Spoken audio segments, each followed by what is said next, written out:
Hello, Canucks fans, and welcome back to another episode of Canucks Conversation, the penultimate.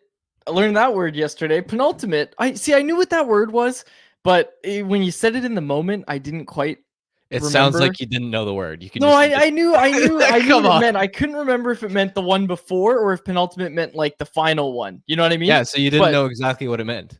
no, I didn't know exactly what it meant, Harm. You're right. But I had 50-50. I was 50-50. I knew it was either the day before the thing or the day of the thing. Did I get that right? Yeah, I No, did. Yeah, I did. no, it's the second to last. Yeah, the day before. Like this is Not the penultimate kickoff show, is what I because titled because this we are show. also doing a show tomorrow that Yeah, is a that preview works. show. Yeah. It's not penultimate doesn't just mean the day before. But don't worry, we got it figured out. We're good. All I'm hearing is that I'm right. But anyways, what else is new? My name is David Quadrilli. I'm joined by Harmon Dial, and our technical producer, who you heard right there, is Jacob Lazar. This is Canucks Conversation, and of course, it is brought to you by our friends over at Greta, a great spot for all games, home and away. We're going to be there for the Canucks Army viewing parties all season long, the first of which is on October 19th, but more on that later. Just minutes from the arena, come by before and after the game, or whatever event you're downtown for. With weekly drink specials, Greta Bar YVR is the place to be. 50 West Cordova Street is the address. Check them out and let the games begin. That air hockey table, can't beat it. You got all sorts of games, basketball. Those are the ones that I dig the most. Let's get into it, Harm. Bit of Canucks news right off the top. Jeff Patterson is going to join us in a matter of moments, but let's get to some news and notes from around the team. Connor Garland saying he's good to go for tomorrow's game. We're going to get into the line rushes in a bit here, but Connor Garland says he's good to go tomorrow night against the Flames. Yeah, and it sounds like Suter's also going to draw in on that third line, and the line that we saw during rushes at practice, courtesy of Brendan Batchelor, is Hoglander, Suter, and Garland, three players who are below 6 feet. I'm calling that the short Kings line right off the top, and I'm excited to see what they do. But that also means that Ratu was skating as a 13th forward, and I'm sure that's going to spark some debate in this market.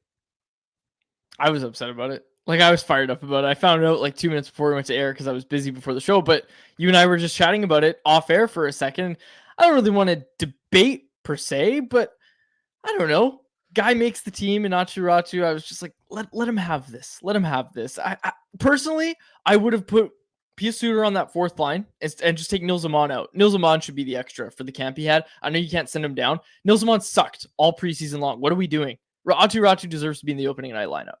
I get it, but I understand why an NHL coaching staff, when this is supposed to be a contender year, is going to go with the most established lineup possible. I mean, ultimately, Suter's a proven top 9 NHL player, and Ratu isn't yet.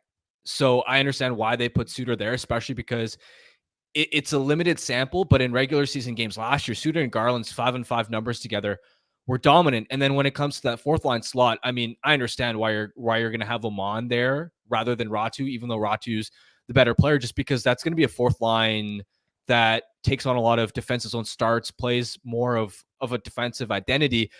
Plus, you're trying to develop Ratu as a center. He's finally looking good there. Why throw a wrench into it and move him back into the wing? Plus, Ratu, if you'll remember, on Evan Bouchard's goal in the final preseason game, I believe it was, he was the one that completely lost coverage. And those are the little breakdowns that I'm sure the coaching staff goes, well, Suter and Armand aren't going to make those mistakes, so we don't need to rush to have him play game 1 of the regular season. Look, I love me some Rick Tocchet, but I'm just saying, I don't know how much that went into it because the broadcast picked it up. Rick Tocchet saying, no problem. Well, apparently it is a problem. Because Ratu doesn't look like he's going to be, I kid, of course, but it doesn't look like Ratu is going to be in the opening night lineup. The lines other than that remain unchanged, so that's just the swap is Suter in, Ratu out is what we expect to see tomorrow against the Flames. Of course, we'll be back tomorrow. Don't forget the start time, folks. 1 p.m. tomorrow. 1 p.m. on game days this season. We'll be back tomorrow to preview the game. But we still got a lot to talk about. Big news of the day, the other big news, Mark Friedman on waivers going down to the AHL. It's going to allow the Canucks to accrue more cap space. I like when they try to slip him down. There's a lot of defensemen that went through on waivers already that haven't been claimed. I cannot see a team putting in a claim on Mark Friedman. Teams just set their opening night rosters. You're not in that window where guys are getting banged up on opening night. It's just that like nobody is going to claim Mark Friedman, I don't think, based on when the Canucks stuck him down to the minors. Yeah, the Canucks really like Friedman. I think this is a calculated bet to sneak him through now rather than, let's say, a few weeks into the season when maybe Dakota Joshua is ready and you got to open up a roster spot. And at that point, teams may actually run into some injuries and need some extra blue line depth. Plus, keep in mind, there were 5 waiver claims yesterday. None of them were defensemen. So that tells you when there's this massive dump of defensemen on waivers, which included Eric Brandstrom, none of them got claimed. I like the Canucks' chances of having Friedman sneak through, especially because it's sort of like the PDG thing, where remember I was making the case for why I thought PDG was going to sneak through and go unclaimed. Friedman, despite being an NHL caliber depth player, is on the older side and doesn't have upside beyond what he already is. So every team has a PDG. Every team has their own Mark Friedman. And at this point, they're not going to be rejigging their roster in all likelihood to try and fit Friedman on the roster. Okay, it's going to be a very busy anyone else segment today. We've got waivers to talk about. We've got signings to talk about. We've got rejected offers to talk about as well. But before we talk about any of that, let's get to our man, Jeff Patterson, who raced home from the rink to be on this hit on Canucks Convo. Jeff, thanks so much for joining us. Yeah, am I the only guest on the show today, or is there somebody after me? Just you. Okay, so if there was somebody after, I'd be the penultimate guest. But this makes me the ultimate guest today. Yeah. Okay. That was really good. That's a good start. That's a good start, Jeff. I think I just raised the bar for myself, though. Now I have to knock it out of the park on this hit if I'm going to be the ultimate guest. So where are we starting? What are we doing? There's lots going on with this hockey club right now, and it's opening night tomorrow night. I've been at this a while, but I'm a sucker for opening night in any sport.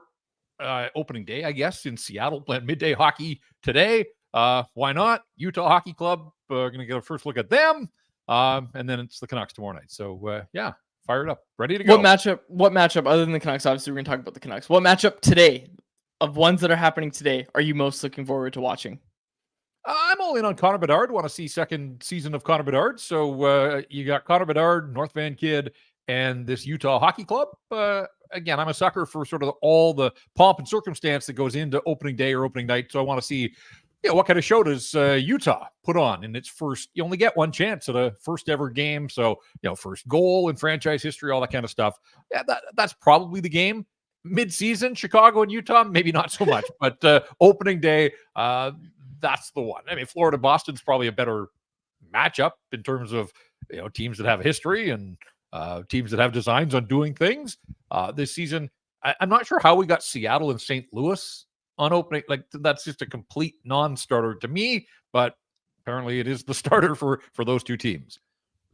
Quick follow-up here. Ilya Mikheyev slated to start the season on Connor Bedard's line. We had the debate yesterday. It wasn't even a debate. We just went with the over-under. We set the line at 40 total points for Ilya Mikheyev this season. Do you think he goes over 40 or under 40? I thought you were going to say the over-under 40 of minutes that he's going to get to play with Connor Bedard before they rip him off that line. I honestly, I was shocked. I hadn't paid a whole lot of attention to the Blackhawks camp, but know that they had assembled some veteran guys to sort of surround and insulate Bedard. And then when I saw Mikheyev was on his wing to start the season, oh my. But hey, maybe another off season for Mikheyev to train and get out of this market. We'll see what he's got. But I would probably take the under on the point total there, not buying high on Ilya Mikheyev. JPAT, just big picture. I was thinking about this because I've been covering this team. This is my 6th season, which sounds crazy to say, but you've been at this way longer than I have. When's the last time that expectations for this team have been this high at the start of a season? Yeah, I think you're going back to the heyday of the present trophy teams and the run to the final in 2011. You're right. Time marches on. 6 years for you. Wow. Because I had this conversation with Brock Besser on Sunday out at UBC, and I said to him, this is your the start of your 8th full season. And he just kind of scoffed you. And I know it's crazy, isn't it? And it is. They grow up so fast and in front of our eyes. And, he's got the tenure, obviously, on this team. Like, it's funny to say that, this guy's a veteran now through and through, but he is, as he approaches his 28th birthday early next calendar year. But yeah, I think you'd have to go back at least a decade. Coming off the playoff performance, the individual, achievements they had, the coach of the year, the Norris Trophy winner, the runner-up for the Vezina, even though Demko's not here to start the season, like, the component parts are there, and obviously they addressed area of need and concern on the wings, and Jake DeBrusk, I thought, had a decent preseason. He's a guy that's supposed to score goals for them. He came in, he scored goals, got the winner in Abbotsford, had 2 that night. I know he had an empty netter in the final one, but it would be a much broader conversation if this guy that they signed as a free agent to score goals didn't score any in the preseason. So I think, he hits the ground running now. Daniel Sprong didn't get a ton of time and a lot of run with Paterson and DeBrusk in the preseason. So I think that's going to be a work in progress. But right from day one of camp, and you guys were there, there's something different about his shot, just the way it looks, it sounds, the pop that's there. And you just think of how many opportunities did Mikheyev have last year playing with Elias Pettersson. I have to think that Daniel Sprong would be able to finish a few more of those chances. So I'm excited to see what that looks like on that line. And I think Danton Heinen is just going to be a seamless fit with JT Miller and Brock Besser. And in fact, Rick Tocchet talked today. He was asked about Heinen, and he just said, low maintenance, comes from a great system in Boston, knows his role, and is that defensive conscience that I think we all kind of thought that would be part of the idea of putting him with those other two. And Tocchet said, like, it might free up JT to take a few more chances. Now, I don't know that we want JT standing at center ice with his stick raised looking for the puck, but I don't think that's what Tocchet was getting at. I think that just the suggestion that Danton Heinen is going to be there to mop up the occasional mess left behind if the other two blow the zone, try and think about offense, whatever the case. This is a team that didn't get enough from its wing position last year. They went out, made some shrewd moves in the offseason, and here they are. So, yeah, I think there's reason to be excited. Do I think the Canucks are going to get off to a 10-2-1 start like they did last year? Probably not. I don't think Brock Besser is going to get 4 on opening night. Sorry, Brock. Even he didn't think that he would get 4 on. But like, everything went his way and their way, really starting from night 1 with the 8-goal outburst against the Oilers. I think you have to temper expectations about the way this team is going to start. But I think for me, it's way more about a steady climb over 82 than being the first team to 10 or 20 wins in the regular season. Jeff, I wrote about this at Canucks Army today. Players whose stock went up during the preseason. The guy on that list who I kind of said his stock probably raised the most from where we thought it was at the start of the preseason to now, Aatu Räty. Doesn't look like he's going to get in the lineup tomorrow night. Just your thoughts on that, going away from Räty. Yeah, I heard you guys talking about it. It's sort of coaches defer to veterans, and Nils Aman's been at this for a lot longer now than a guy like Aatu Räty, despite the preseason that he had. But boy, Pius Suter must hear some footsteps. Räty was the center on that line through training camp in the preseason, and Suter was on the wing on Sunday out at UBC. So it looks like Suter's got his spot back to start, but I think he has to recognize that Aatu Räty profiles as a third-line center, bigger, stronger, face-offs on both sides. Pius Suter had a miserable preseason. Let's be honest here. Like, there was nothing from him, and then he got hurt. And Rick Tocchet, at one point, I asked about Suter over the weekend, and he said, like, I give veterans the benefit of the doubt, and Suter certainly falls in that category. We saw Suter's so versatile, he can fill holes. Like, there's absolutely a spot for him, and he can help this hockey club, but I don't know if third-line center is where he's going to wind up. But I thought it interesting over the weekend as well that for the first time here through camp and preseason, Rick Tocchet said we can use him on the wing or we can use him at center. Up to that point, we all thought Pius Suter was the third-line center, but it does speak to the camp that Räty had, and now they've got some options here. So Suter's going to start there. We'll see what happens. The other thing, guys, Rick Tocchet, after practice today, saying Mark Friedman was a victim of the numbers game, which he is and he isn't, because he was on the 23-man roster. They could have moved forward with Mark Friedman and have 8 defensemen.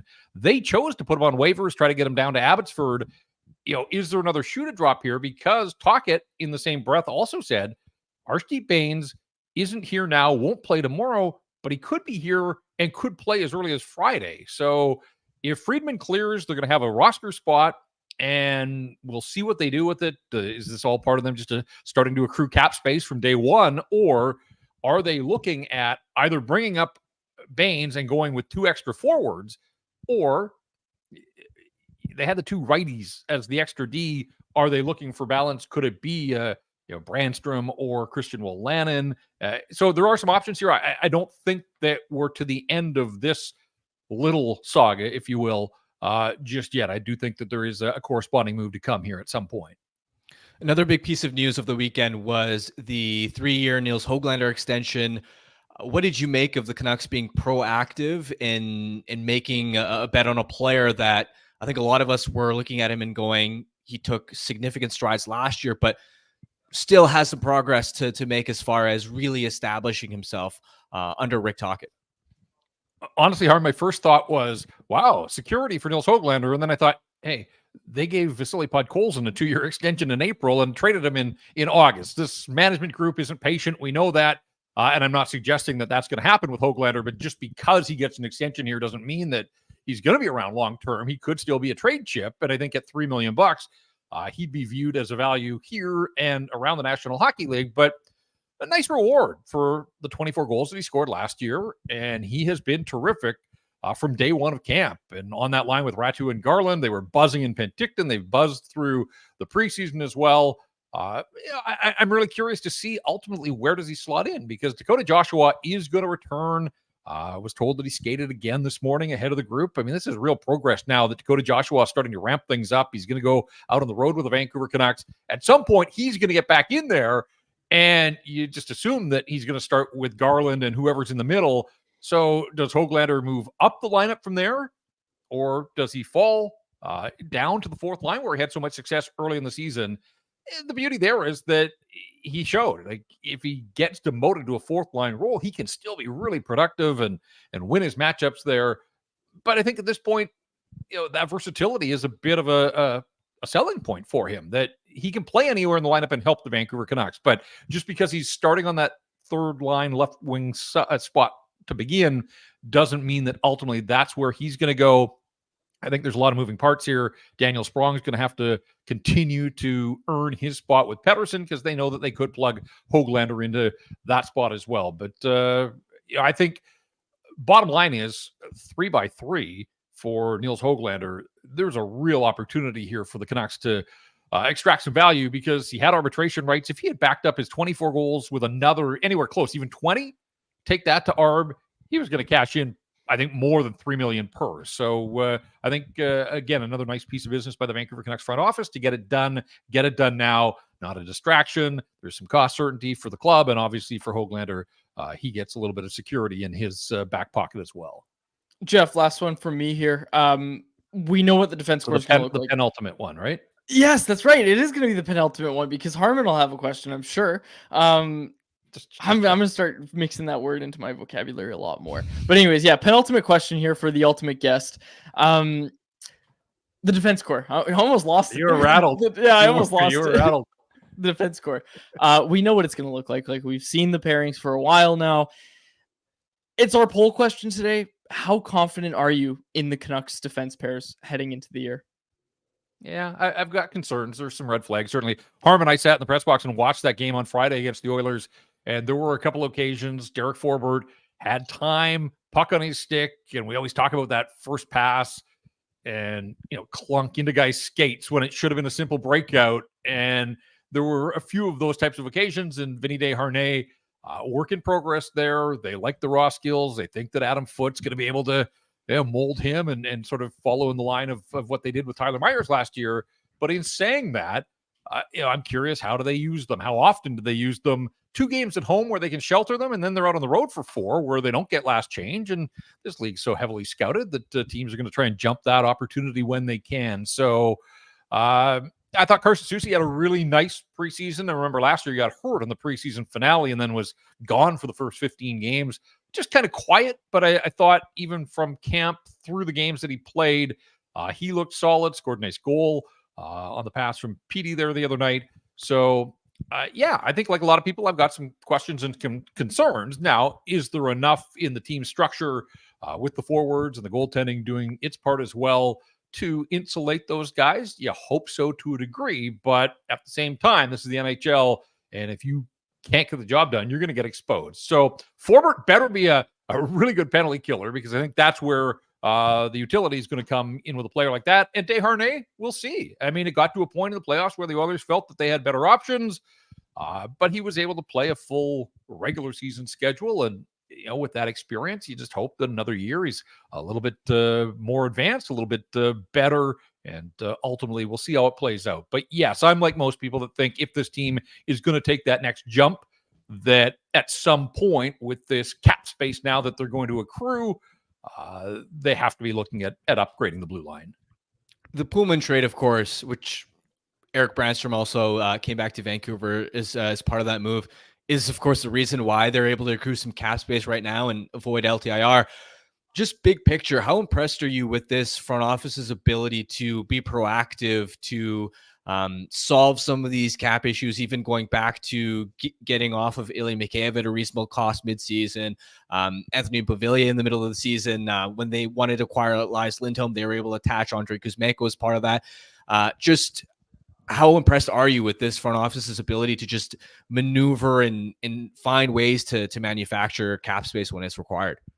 Yeah, I think I like the fact that everything looks like it's done for a purpose and with a vision. And the previous regime, you can't say that there was a lot of stuff that was thrown against the wall, and then hope was always a part of the plan. And obviously hope is never the plan. You want things to pan out, but you have to have a vision. And I really do believe that Patrick Levine does. And he seems to operate maybe at his best in those days leading up to roster setting. I mean, that's 3 years in a row now where I don't know if other GMs are just so focused on setting the roster, but he seems to be able to identify that that's an opportunity and to pounce. And look, we'll see how Eric Brandstrom pans out. He's 25.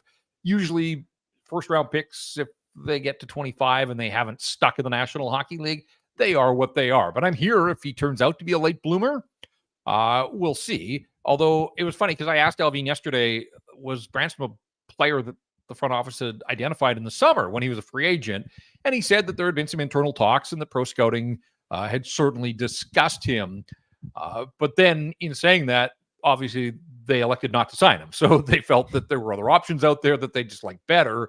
And then he said, you know, we're glad that he got through waivers because now he can go down and we can work with him in Abbotsford. So clearly they see him as a project, but still, I thought they were going to have to pay to get off the Pullman deal. And yes, they threw in a fourth rounder, but they get a body, and a body that, you know, first round pedigree. We'll see. I won't be surprised if Eric Brandstrom plays some NHL games for the Vancouver Canucks, and I'm sure that they're hoping that he does at some point. So yeah, you know, a big picture, Harm. Have they won anything? No, they haven't. But you can see the building blocks. You can sort of see that there's a method to just about everything. You know, it's all very calculated. And it seems like Patrick Alvin's got his hands firmly on the wheel, and they start playing for keeps on Wednesday night. And ultimately, we'll see where their travels take them here over the course of 82 games. Jeff, great stuff as always. Thank you so much for joining us. We have to get to our penultimate segment today. All right. It was fun. Let's get her going. We'll see you guys at the rink. It's just about go time tomorrow night. So hope everybody's excited to get the new season started. I'm going to use penultimate incorrectly many more times. Thanks, Jeff. Appreciate it. There he is, Jeff Patterson. Make sure you tune in to Rink Wide Vancouver after every Canucks game this season, starting tomorrow. I've never regretted saying a single word more in my life. This can of worms that I've opened up. Well, I said it at the start. In the moment, I asked you what it meant. I knew in the moment. You don't have to defend yourself. I'm fine, but it doesn't need to be dropped every 2 minutes now.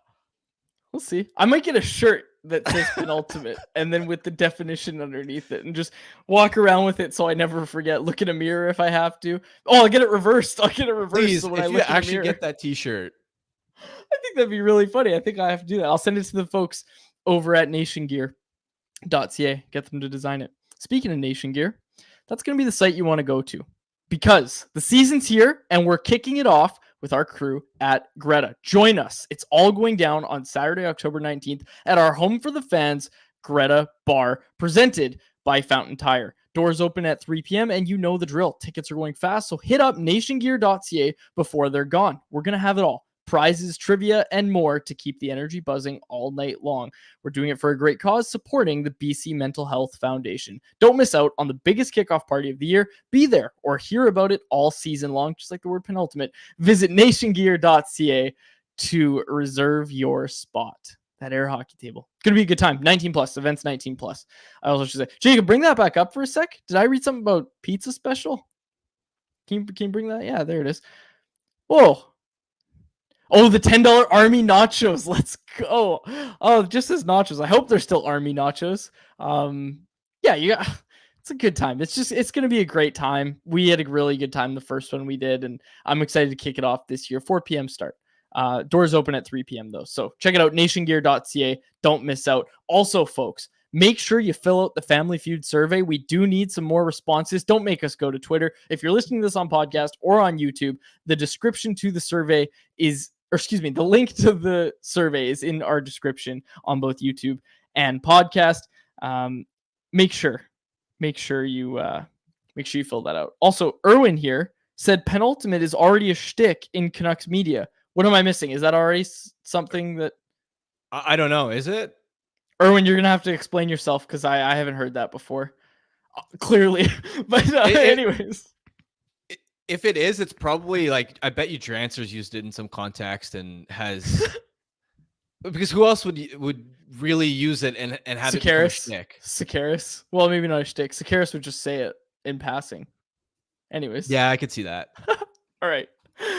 Let's get to our poll question, which Harmon was inspired by something you want to talk about and anyone else. As we wrap up today's show a bit here, let's get to our poll question. How confident are you in the Canucks defense this season? Right now, 51.2% leading the vote say they're good. 32.5% say I have some concerns, and 13.8% of voters say they're very confident. 2.4% saying it's a potential disaster. I'm somewhere between I have some concerns and they're good. They still have one of the best pairings in the league in Philip Hronek and Quinn Hughes. After that, I'm a little concerned, but Carson Soucy and Tyler Myers defended at a really high level, especially in the playoffs. So I'm somewhere between they're good and I have some concerns. I have concerns about the third pairing. I've had them for a while, but let's give them a chance and see what happens. That's kind of where I'm at.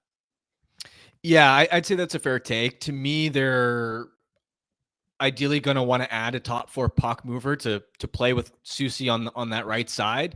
If they have true designs on really contending for the Stanley Cup this year. But the reason I brought this up is because just today, James Myrtle and I dropped a project for the second year in a row, we ranked every blue line from best to worst in the NHL. And the method we did was we used a combination of statistics, the eye test, and just our overall knowledge of these players and these blue lines. And then from there, we came up with an initial draft of like tiers and then sent them around to as many execs and coaches around the NHL as we could, got some feedback, tweaked it around. And one of the biggest takeaways for me was that there were only a few teams that have a blue line with no holes in it, right? It's like the best blue lines in the NHL, because of parity, presumably, seem to have gotten worse. And a lot of the blue lines at the bottom seem to have gotten better. So even though I look at Vancouver's blue line and I don't love it on paper, and I think they'll need to add a piece to go on a deep playoff run, it's still unanimously profiled as a top 10 blue line in the NHL on paper and landed in tier 2. And it's just like you go through these contenders, right? I'll give you some examples, right? So the Carolina Hurricanes, they lose Brady Shea and Brett Pesce. Now there are some question marks, especially now that Brent Burns is 40 years old. How well can he continue to hold up in a top pair role next to Slavin? Wait, is he 40? He's 40? I believe so. Let me double check. Holy cow. No, I'm not saying I disagree or I think you're wrong. He turns 40 in March. He's 39 right now. He's 40. He'll be 40 by the playoffs. It's his age 40 season by the time it's playoffs. So I did not know Brent Burns was that old. Anyway, sorry, continue. I interrupted. And then Edmonton, right? Everybody's on paper consensus favorite cup pick. we know the state of their blue line. They've got Ty Emberson in their top four. Darnell Nurse is always a question mark. Dallas, another team that ranked in tier 2. Look at the right side of the blue line, right? They got Dumba and Lyubushkin in a top 4 role. The Avs, who I look at as one of the few teams that have a really, really high-end blue line, they still lost Sean Walker compared to the blue line that they iced in the playoffs, and compared to the start of last year, they don't have Bowen Byram anymore because of the Casey Middlestat trade. You look at the Panthers, just won the Stanley Cup. They lost Brandon Montour. Their second pair right now has Niko Mikkola and Dmitry Kulikov. The Rangers made the Eastern Conference Final. Their top 4 RD spot, second pair, playing with Keandre Miller, is a huge question mark because of how dramatically Jacob Trouba's play has fallen off a cliff, especially when Fox was a little bit banged up in the playoffs. That blue line had a lot of troubles breaking the puck out. You look at Winnipeg, another good team. They lost Brendan Dillon, and now they have a second pair with Dylan Sandberg, who's unproven in the top 4 role, and Neil Pionk, who has struggled defensively at times. When I look around the league, I don't see many teams with blue lines that are clearly high end. I think you're right. And again, when we were you obviously did the exercise, but I was thinking about it too. And we talked about the centers one as well that you and I were texting about, but thinking about where the Canucks rank in terms of the blue line, I think your high end is just so high that you're going to be in that upper echelon. Yeah, you have Quinn Hughes, and when you have that type of superstar talent, that pair for Vancouver was the most important even strength play driving engine for them. And there are only a few teams that have that type of star power at the top of their lineup.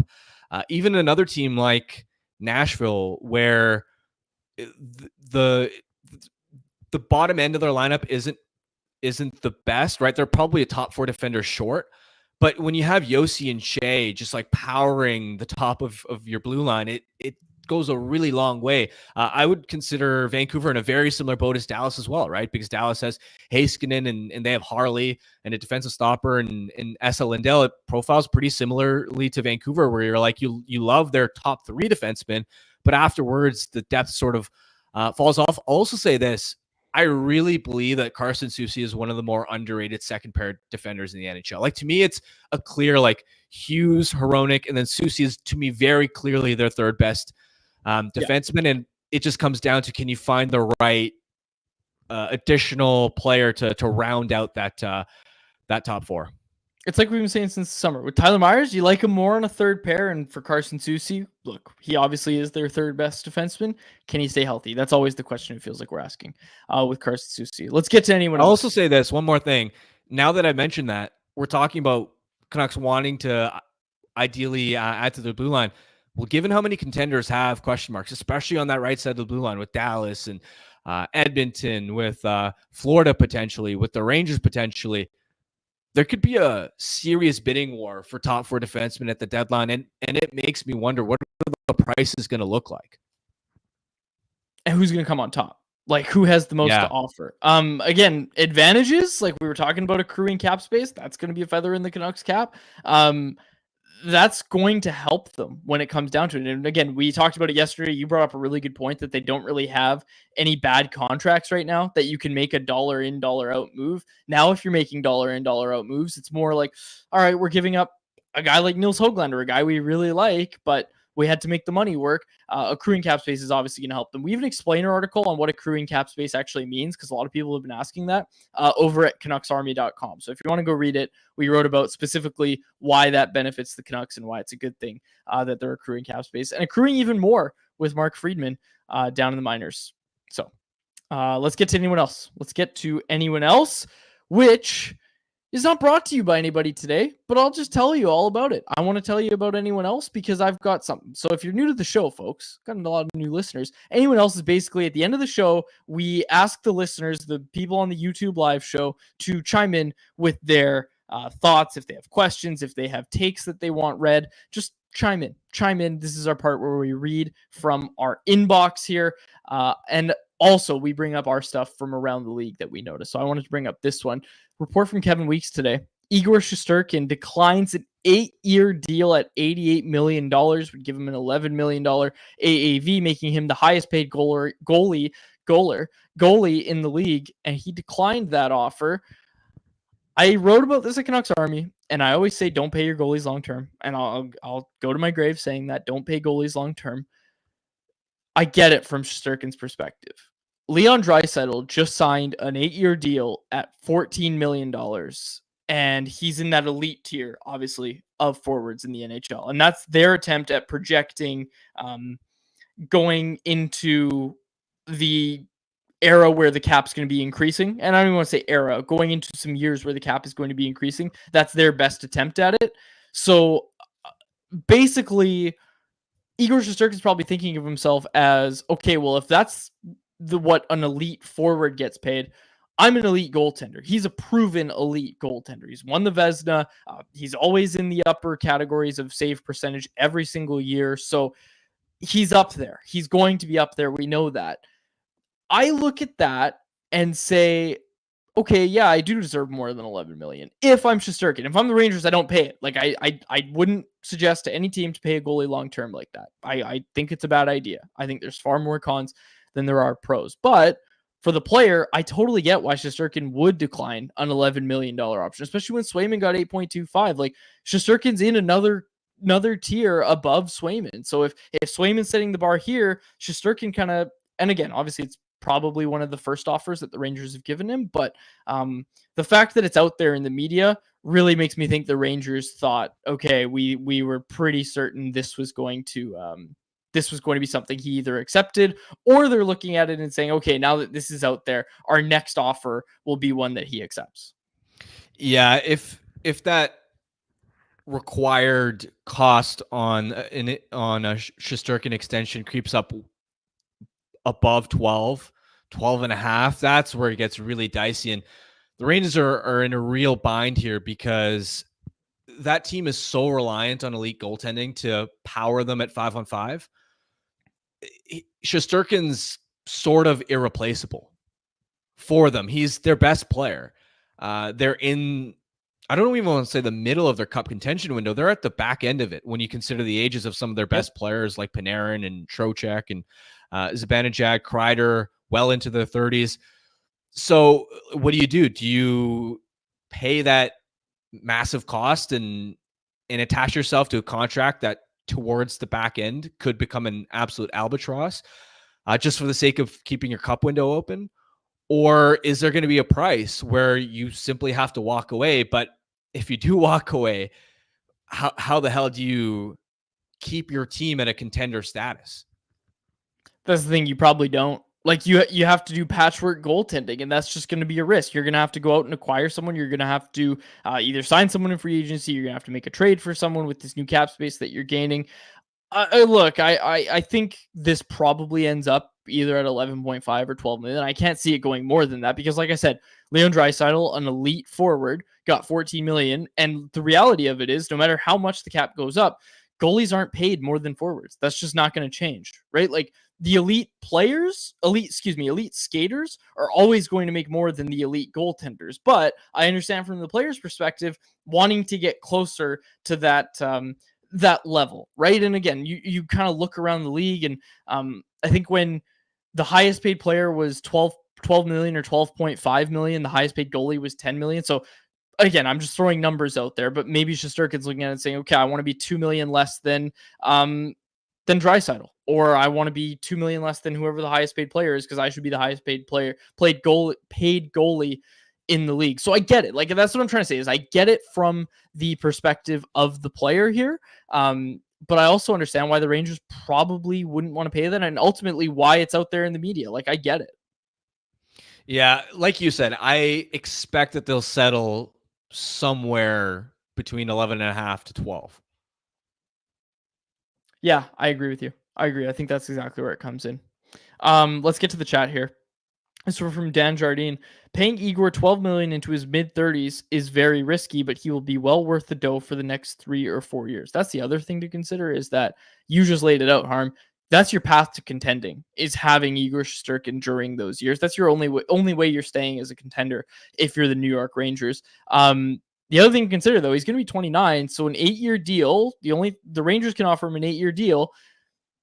You're looking at signing a guy till he's 37 as a goaltender. That is That is long. That's a long time to be signing a goaltender. I say it all the time. Don't sign your goalies long term. They might not have much of an option. Yeah, okay, let's go. Let's see what else we have. There were a couple others in that Jacob threw in the StreamYard. What do we got here? Oh yeah, okay, let's get to this one from Jeremy Lee. Do you think Talkett will ever split up Hughes and Hronik at some point in the season? I think it's going to happen at times. I don't know about like a long stretch. I think it'll happen for a game or two, maybe. Yeah, especially situationally if they run into issues with their second or third pair not being able to break the puck out, you might want to consider splitting them up so that you at least have a puck moving presence on the ice for the majority of the game. But for the most part, I expect them to be a full-time pair this season.